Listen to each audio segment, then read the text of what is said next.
samo namesti kraganicu. Moram da idem.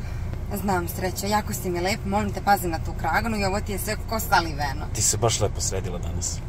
Slušaj, meni je mom dečku danas najlepši dan i ja sam rekla sredi se Milice, podrži ga. Znaš da sam ja izabrao našu godišnjicu da se venčam sa njom? Svesna toga? Znam, evo nemoj sad, evo opet ćeš me razlagati, ja...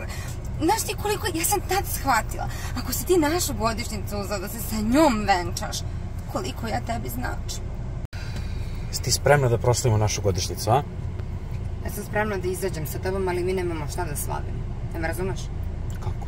Pa šta ima da se proslavlja? 10 godina, ništa. Znaš li ti šta je Didika sa svojim mužem proslavljala? Čovječe, oni su 10 godina zajedno kao ti i ja.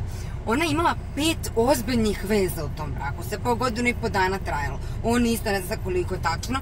Sad, oni zaista proslavljaju, jer oni su toliko nekako ljudi im je prolazilo, dolazilo, a oni su dalje neki glavni akteri tog filma, me razumeš? Onda oni slave. Šta ti ja da slavimo? Ništa nam se nije desilo. Čekaj, si spremna, si rezervisala? Ne vidi, ja sam se super skockala, ali ja nisam ništa rezervisala. Jer pazi, ja kad sam zvala ovaj kafić da mi dođemo, ona je mene pitala, žena, hoćete li visoko ili nisko sedenje? I ja sam sada rekla šta je to visoko, on kaže ti stojiš, nizak ti je sto, a ovde sediš u niskom. Ja kažem dobro dajte onda nisko.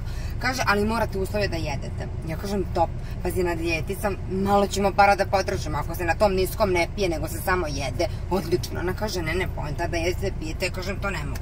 Ajde, nema veze, tu ćemo se dogovoriti. I onda me na kraju, Marko, pitala koliko imam godina, da li imam preko 24 godine. Ja sam rekla da imam. I hvala vam, preselo mi je sve, razumeš? Jer ja znam što oni rade. Hoće lepo da mene razočaraju da budem matora, da sam debela i da onda od muke i pijem na tom niskom sedenju. E pa neću.